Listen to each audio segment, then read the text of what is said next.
Hello friends, Satyendra Kumar नाम है हमारा। मैं सत्येंद्र कुमार प्रयागराज से आप सभी का तहे दिल से स्वागत करता हूं। सभी को राम राम, सभी को नमस्कार, सभी को वेरी वेरी गुड इवनिंग। उम्मीद है कि आप लोग सौ मस्त तो दोनों ही होंगे। जैसा कि आप उत्तर प्रदेश के रहने वाले हैं तो उत्तर प्रदेश में इलेक्शन का समापन हो चुका है, नई सरकार गठित हो चुकी है। और जब भी नई सरकार गठित होती है तो कहीं ना कहीं मन में एक पॉजिटिव उम्मीद होप रहती है कि नई गठित सरकार प्रदेश में युवाओं के लिए रोजगार के अवसर जरूर उपलब्ध कराने का प्रयास करेगी। इसी के साथ हमने कोविड को भी बोल दिया कि भाई तुम चले आओ, तुमने बहुत टाइम वेस्ट कर लिया। कोरोना में भी बोला कि अब हम जा रहे हैं, अब हम टाइम वेस्ट आपका नहीं करेंगे। कहने का शाब्दिक अर्थ इतना सा ही है कि वक्त आ गया है कि हम किस तरीके से सही दिशा में सही अनुशासन प्रबंधन के साथ हम अपने लक्ष्य को प्राप्त करें। आप किसी भी लक्ष्य को प्राप्त कर सकते हो, बस नियम शर्तें इतनी हैं कि आपने रोड मैप किस तरीके से बनाया है। लक्ष्य तक पहुंचना है, लेकिन लक्ष्य तक पहुंचने की प्रक्रिया में बहुत सारे तत्व आते हैं। क्या आपने टेस्ट पेपर दिए OMR पर? क्या आपने एक दिन में सारे सब्जेक्ट को पढ़ने का प्रयास किया? क्या आपने ये प्रयास तो नहीं किया कि 3-4 दिन साइकोलॉजी ही पढ़ते जा रहे हैं, जो गलत है। आपको क्या करना चाहिए, एक दिन में टाइम का डिवीजन बना के सवा डेढ़ घंटे हर सब्जेक्ट को पढ़ना चाहिए। ऐसा कभी नहीं करें कि जो भी सब्जेक्ट अच्छा लग रहा है उसको आप डेली 4-5 दिन पढ़ते जा रहे हैं। होगा क्या कि 5-6 दिनों के बाद वो सब्जेक्ट पढ़ने का मन नहीं करेगा। क्योंकि आप लोग साइकोलॉजी के स्टूडेंट हो तो एक क्रम में चीज़ों को उसका पालन करोगे तो आपके लिए फायदेमंद होगी। और ध्यान रखना, वर्षों पहले बोला जाता था साहित्य समाज का दर्पण होता है, लेकिन आप लोग एस्पिरेंट्स हैं, छात्र छात्राएं हैं, आप लोगों के लिए दर्पण का काम आपके पाठ्यक्रम करता है। अगर आप सही तरीके से पाठ्यक्रम को रीड करना सीख गए तो यकीन मानिए आप अपने लक्ष्य तक पहुंचने का आधा काम तो कर चुके हैं। इसी क्रम में सही दिशा में आज का लेक्चर हम पढ़ने का प्रयास करेंगे, जहां पर मैं संक्षेप में डेमो लेक्चर है आज का हमारा।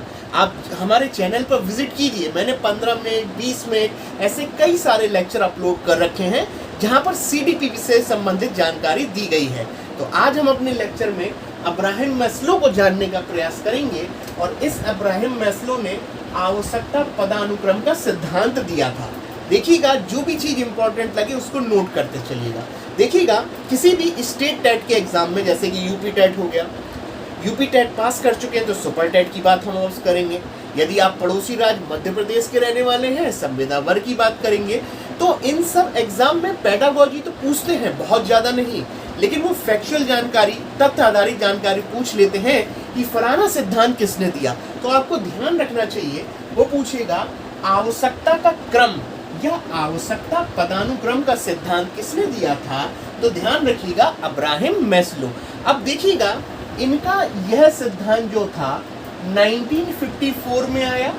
1954 में अब्राहम मैस्लो ने आवश्यकता पदानुक्रम का सिद्धांत दिया था और इस सिद्धांत को कई सारे नाम से जाना जाता है। ध्यान रखिएगा, इनके सिद्धांत को मांग सिद्धांत के नाम से भी जानते हैं या मांग का सिद्धांत। इनके सिद्धांत को ध्यान रखिएगा नीड थ्योरी भी कहते हैं। ध्यान रखिएगा, मांग और नीड एक ही बात है। नीड का अर्थ है जरूरत, जब जरूरत होगी तभी तो मांग बनेगी। मांग यानी कि डिमांड, यानी कि किसी चीज की आवश्यकता का होना वो नीड कहलाता है और वही उसके अंदर मांग करने का काम करेगी।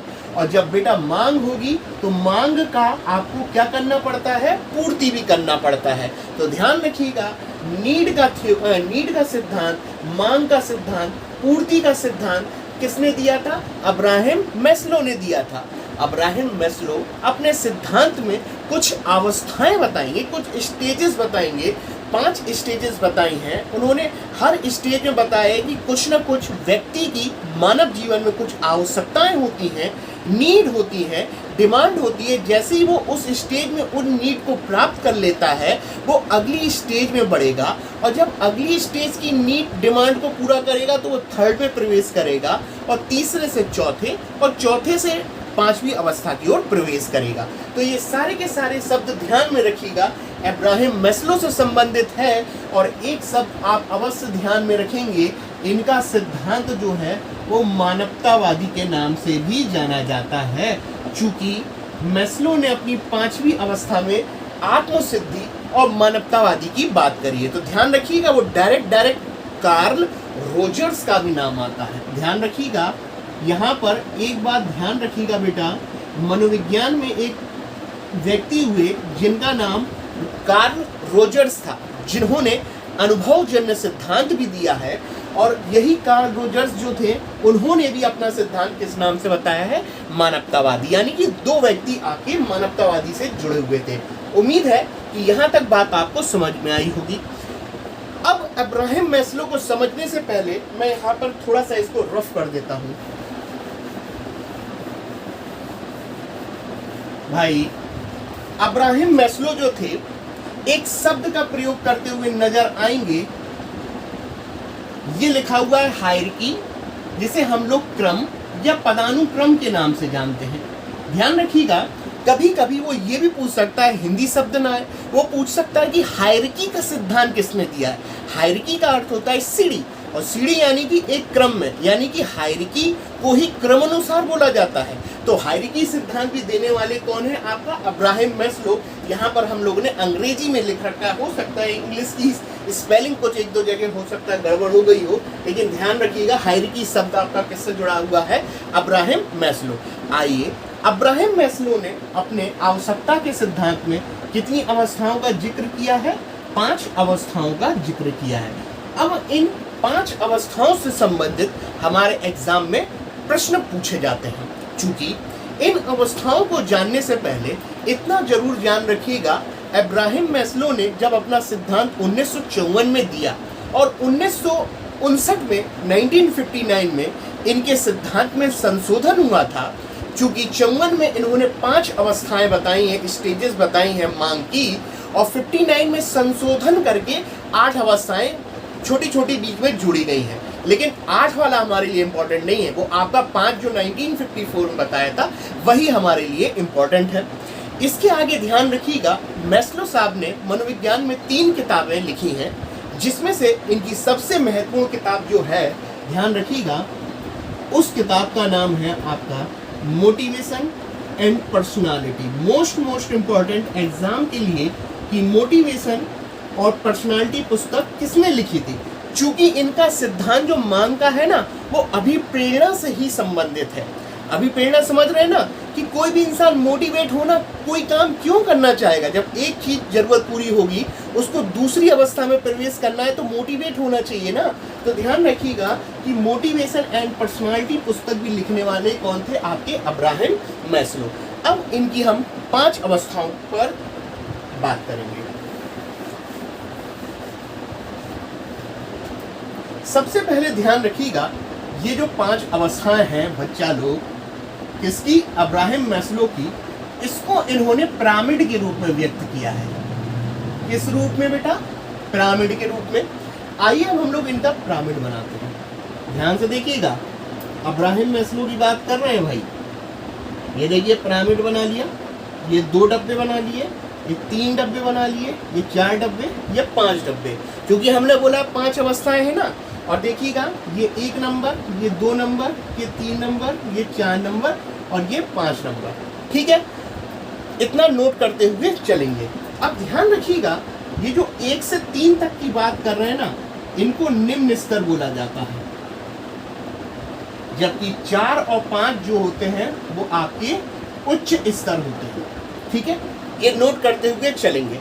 अब ध्यान से सुनिएगा, अब्राहम मैस्लो की इन 5 अवस्थाओं को पिरामिड के रूप में व्यक्त किया गया है, जहां 3 अवस्थाएं निम्न स्तर की है, जबकि चौथी और 5वीं उच्च स्तर की मानी जाती हैं। अब ये अब्राहम मैस्लो इन अवस्थाओं में जो नीड बता रहे हैं, तो ध्यान रखिएगा, किसी भी व्यक्ति, किसी के जीवन में भी रोटी कपड़ा मकान जो होता है ना, सबसे बेसिक नीड मानी जाती है, सबसे पहली जरूरत मानी जाती है। अगर यही नीड पूरी ना हो, यही डिमांड आपकी मांग पूरी ना हो, इनकी ही पूर्ति ना हो, तो व्यक्ति दूसरी अवस्था में प्रवेश कर ही नहीं सकता, क्योंकि इनके बिना जीवन असंभव है। कैसे मोटिवेट होगे भाई, जब आपकी ये नीड, जो कि आपकी शरीर की भौतिक आवश्यकताओं से संबंधित है, जैसे भूख आपकी शरीर की आवश्यकता है, भौतिक आवश्यकता है, भूख, प्यास, नींद, जो अपने आप चाहिए ही चाहिए है, जो आपकी जैविक तो है ही और आपके शरीर से संबंधित है। जैसे भूख हो गया, प्यास हो गया, नींद हो गया, आपकी काम हो गया, जैसे काम यानी कि डिजायर यानी कि इच्छाएं, शरीर की वासना जो शब्द प्रयोग करते हैं, मल मूत्र, जितना भी ये हम शब्द इस्तेमाल कर रहे हैं वो अब्राहम मैस्लो के अनुसार शरीर की भौतिक आवश्यकताएं हैं, यानी कि वो क्रम में पहले नंबर पर आती हैं, ध्यान में रखिएगा। यानी कि ये हम लोग लिख सकते हैं भौतिक आवश्यकता, इसमें हम लोगों ने लिख दिया है भूख लगेगी, प्यास लगेगी, नींद लगेगा, यहाँ पे सेक्स लिख दिया। इसको अगर आप डिजायर लिखें, इच्छा या वासना भी कर लेंगे तो कोई दिक्कत नहीं होगा। मल मूत्र यहाँ पर मैंने लिख लिया है। ये सारी की सारी क्रियाएं हैं क्या? जैविक क्रियाएं तो है, तो शरीर की भौतिक आवश्यकताओं से संबंधित होती हैं। यानी कि अब्राहम मैस्लो बोल रहा है कि सेकंड स्टेज पे पहुंचने से पहले किसी भी व्यक्ति की जो सबसे बेसिक नीड होती है वो शरीर की भौतिक आवश्यकताएं होती हैं, ठीक है। और इन भौतिक आवश्यकताओं में भूख, प्यास, नींद, सेक्स बोल सकते हैं, डिजायर बोल सकते हैं, जो शरीर को संतुष्ट देने का काम करे, ठीक है। मल मूत्र, ये सारी जैविक क्रियाएं शरीर, इनकी पूर्ति के बिना आप दूसरे चरण में प्रवेश नहीं कर पाओगे। बात भी सही है भाई।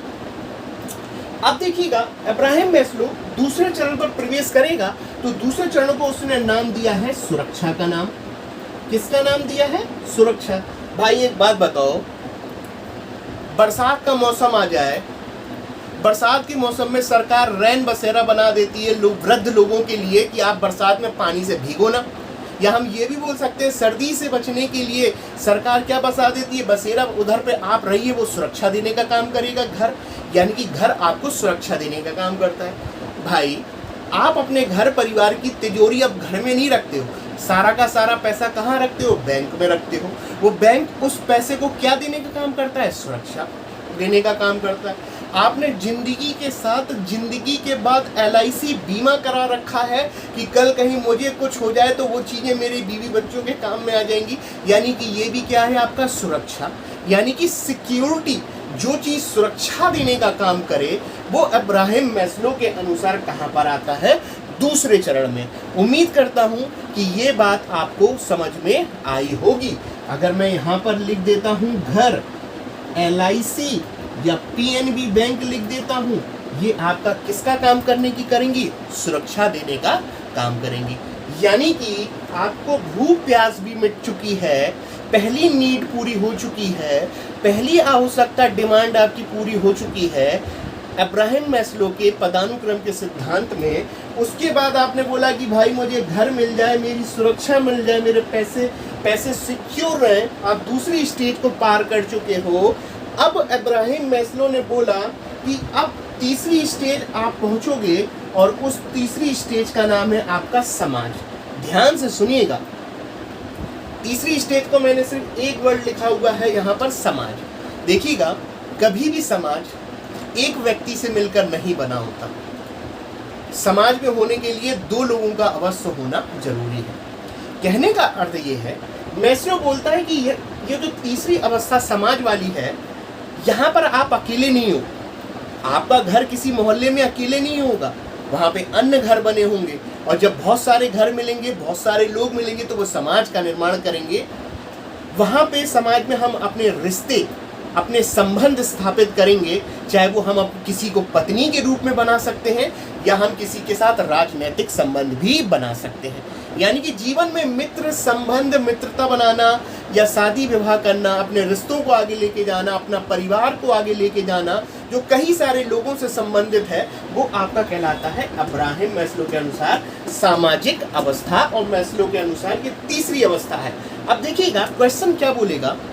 अब्राहम मैस्लो के अनुसार वो कौन सी अवस्था है जहाँ पर एक व्यक्ति दूसरे व्यक्ति के साथ पारिवारिक संबंध बनाता है, या एक व्यक्ति अपने संबंध, राजनीतिक संबंध किसी अन्य व्यक्ति से बनाता है, एक व्यक्ति अपने संबंध दोस्ती के लिए बनाता है ताकि उसकी दोस्ती का नेटवर्क बन सके। ये सारा का सारा आपके सामाजिक से ही संबंधित है। ध्यान रखिएगा, मित्र हो गया, परिवार हो गया, आपका कुनबा हो गया, कुटुंब हो गया, गांव हो गया, मैत्रिक संबंध हो गए, सामाजिक संबंध हो गए, राजनीतिक संबंध हो गए, वैवाहिक संबंध हो गए। ठीक है, ये सारी की सारी चीजें आपकी अब्राहम मैस्लो के अनुसार आपका 3। अब अब्राहम मैस्लो ने बोला कि आप पहले से दूसरे पे पहुंचे, दूसरे से तीसरे पे पहुंचे, ये क्रम का तुम्हें पालन करना ही करना है। ऐसा नहीं कि तुम डायरेक्ट तीसरे पे पहुंच जाओगे, क्योंकि जब तक तुम इस पहली वाली अवस्था को पार नहीं करोगे ना, तो तुम तीसरे पे पहुंच ही नहीं सकते। बात भी सच है, क्योंकि बिना रोटी कपड़ा मकान के तो कुछ पॉसिबल ही नहीं होता है आपका। चलिए, आपको समाज में भी सब कुछ इतने रिश्तेदार मिल गए, लेकिन एक बात बताओ भाई, क्या आपका पड़ोसी, क्या आपका मित्र, क्या आपका कोई भी साथ संबंधी वाला होगा, वो आपको जीवन भर सपोर्ट करेगा? होता क्या है, आपका पड़ोसी, दोस्त, मित्र, परिवार, जो कोई भी है ना, कोई भी रिलेशन भी हम मान लें, तो ध्यान रखिएगा, आपका पड़ोसी आपको 4 दिन याद कर लेगा, बोले खाना खा लो, लेकिन 5वें दिन आपको ना बोले कि खाना नहीं है। बात को समझिएगा, यानी कि चौथी स्टेज जो आएगी ना, कोई भी इंसान, चौथी स्टेज जो आएगी ना, वो आपकी रिस्पेक्ट से जुड़ी हुई है, वो आपके सम्मान से जुड़ी हुई है। और सम्मान आपको समाज में तभी मिलता है जब आपको रोजगार उपलब्ध हो जाता है, या समाज में आप कुछ ऐसा करने लगते हो कि जिससे लोग आपकी वाहवाही, देखो वाहवाही, लोग आपको पूजेंगे कब, आपको सम्मान कब मिलेगा? जब आप तीसरी अवस्था से चौथी अवस्था में प्रवेश करोगे, जिसे जाना जाता है सम्मान की अवस्था। और सम्मान आएगा कहाँ से? जब आपको क्या मिलेगा?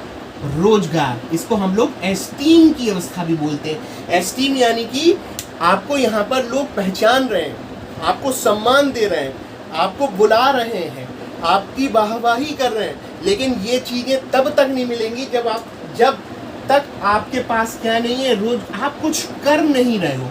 जब कुछ करने लगोगे, पैसा आने लगेगा, तो लोग आपको समझने लगेंगे और सम्मान की अवस्था से देखने लगेंगे। इतनी बात हो गई। आपको चौथी अवस्था में रोजगार मिल गया, आप यूपी टीईटी पास करे, सुपर टेट का एग्जाम पास कर चुके, अभी आप यूपी टेट पास करे थे, रिश्ता नहीं आ रहा था, समाज वालों ने बोला कि नहीं भाई क्या करते हो, यहाँ पर आप थे समाज में, ठीक है, लेकिन सम्मान कब आएगा आपका?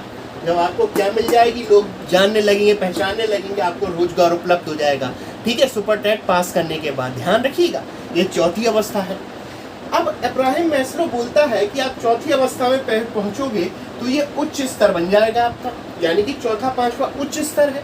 बात भी सही है कि आपको मिल गया है, लेकिन अब अब्राहम मैस्लो बोलता है जो पांचवी अवस्था है, इसे हम लोग आत्मसिद्धि और मानवतावाद के नाम से जानते हैं। पहले मानवतावाद बाद में समझेंगे, आत्मसिद्धि को पहले समझते हैं। देखिएगा, आत्मसिद्धि का अर्थ क्या होता है। मुझे तो आईआईटी जाना ही जाना है, मैं तो आईआईटी पास करके ही रहूंगा। कल्पना चावला ने कहा था, नहीं मैं तो अंतरिक्ष में जाऊंगी और स्पेस शटल को उड़ाकर ही वापस आऊंगी, मैं अंतरिक्ष यात्री वैज्ञानिक ही बनूंगी, मैं आईएएस बनकर ही दिखाऊंगा।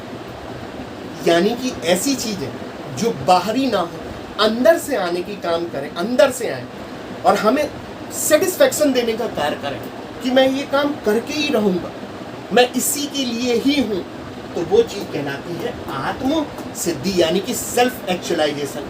जब हम अपनी भीतर क्षमताओं को जो छुपी हुई हैं उनको जानकर उसके अकॉर्डिंग काम करते हैं, तो वो अवस्था कहलाती है आपकी आत्म सिद्धि। यानी कि ऐसा कार्य जिसको करके आपको खुशी व्यक्त हो, तो वो आपकी कहलाएगी आत्म सिद्धि। समझिएगा बात को। हो सकता है आपने एसएससी की जॉब ज्वाइन कर ली हो, अब एसएससी की जॉब ज्वाइन कर ली है तो आपको सम्मान मिलेगा, वो चौथी अवस्था में है। लोग पूजेंगे, आपके चरण स्पर्श करेंगे, लोग आपको मान देंगे, वाहवाही करेंगे, आपकी वो जय जयकार लगाएंगे, या आपको जॉब मिली। लेकिन हो सकता है आपको उस जॉब में मजा ना आ रहा हो, अब कुछ ऐसा करना चाहते हो कि बस उससे अंदर की फीलिंग से दिल गदगद गार्डन हो जाए, मतलब कि अंदर से सेटिस्फेक्शन मिल जाए, अंदर से फीलिंग तृप्त हो जाए, तो वही चीज कहलाने लगेगी आत्मसिद्धि। देखिएगा, एक व्यक्ति है, क्या आप देश की सेना में जाना चाहते हो? बहुत से लोग बोलेंगे नहीं। एक व्यक्ति अपने प्राणों की रक्षा की चिंता किए बगैर कारगिल युद्ध में अपने प्राणों को त्याग देता है, तो कोई भी इंसान आर्मी में जा रहा है, मैं आर्मी में ही जाऊंगा, आर्मी में ही जाऊंगा, आर्मी में, अब मैं आर्मी के लिए ही बना हूं और अपने प्राणों को त्याग दिया, तो ध्यान रखना ये आत्मसिद्धि में आएगा। ठीक है, आत्मसिद्धि। इस तरीके के क्वेश्चन आपकी परीक्षा में अब्राहम मैस्लो से बनाए जा सकते हैं, यकीन मानिएगा। ठीक है, इसी तरीके से जब वो प्रश्न में ये बोले कि अब्राहम मैस्लो के अनुसार एक व्यक्ति को समाज में उसको चरण स्पर्श कर रहे हैं, लोग उसकी वंदना कर रहे हैं, लोग उसकी स्तुति कर रहे हैं, लोग उसको मान दे रहे हैं, सम्मान दे रहे हैं, तो वो एस्टीम है, सम्मान की अवस्था है। लेकिन जब वो व्यक्ति जो होता है दूसरों के हित में काम करने लगे, क्योंकि दूसरों के हित में काम करने से उसको अंदर से मजा आता है, तो वो चीज़ बन जाएगी आत्मसिद्धि। और इसी को हमने मानवतावादी जोड़ दिया। मानवतावादी का अर्थ ये हो गया, पांचवी अवस्था मानवतावादी से संबंधित है। ऐसा व्यक्ति जो स्वयं के हितों की रक्षा ना करे, दूसरों के लिए काम करे, दूसरों के लिए दयालुपन से काम करे। जैसे अन्ना हजारे ने अपने प्राणों को बिल्कुल साइड में रखते हुए लोगों के हित के लिए कार्य करने, जब हम अपने प्राणों को साइड में कर दें और दूसरों के हितों के लिए काम करें, मानवता से संबंधित। इतना ही नहीं, कैप्टन विक्रम बत्रा ने अपने प्राण साइड में रख दिए थे, अपनी ना तो उसको अपनी सिद्धि के लिए वो उसमें गया, आर्मी में गया, और अपने प्राण को हटा के लोगों के लिए उसने अपना शरीर त्याग दिया। तो ध्यान रखना, वो किस अवस्था में आएगा? आपका पांचवी अवस्था में। सरदार वल्लभ भाई पटेल अपने लिए नहीं, दूसरों के लिए। बाबा भीमराव अंबेडकर अपने लिए नहीं, दूसरों के लिए, क्योंकि ये सब करने से उनको क्या मिलता है? आत्म सिद्धि मिलता है। ध्यान रखिएगा। बाबा पटेल, आपके सरदार वल्लभ भाई पटेल हो गए, अंबेडकर जी हो गए, बहुत सारे नाम गिनाए जा सकते हैं जो आपके इसमें आएंगे। और ध्यान रखना, ऐसे लोग बहुत कम होते हैं। मैस्लो के अनुसार 10% भी नहीं होते हैं ऐसे लोग। उम्मीद करता हूँ कि यहाँ तक बात आपको समझ में आई होगी। ये हमारा डेमो लेक्चर था अब्राहम मैस्लो पे। इसमें एक और लेक्चर हम जल्दी ही लेकर आएंगे, लेकिन एक लेक्चर लेकर आए, लेकिन आपकी प्रतिक्रिया बहुत ज़रूरी है कि आपको लेक्चर कैसा लगा है। ठीक है, तो अपना कमेंट जरूर करिए, लाइक कीजिए, हमारे चैनल को सब्सक्राइब भी करिए। मैं सत्येंद्र कुमार आप लोगों के लिए प्रयागराज से चाइल्ड डेवलपमेंट, करंट अफेयर और करंट अफेयर के साथ साथ हिस्ट्री प्रैक्टिस आप लोगों को पढ़ाने का एक प्रयास है। उम्मीद है आज का लेक्चर आप लोगों के लिए फ़ायदेमंद होगा। बने रहिए अपने परिवार पर, सब्सक्राइब करते रहिए। जल्दी मिलेंगे। Thank you.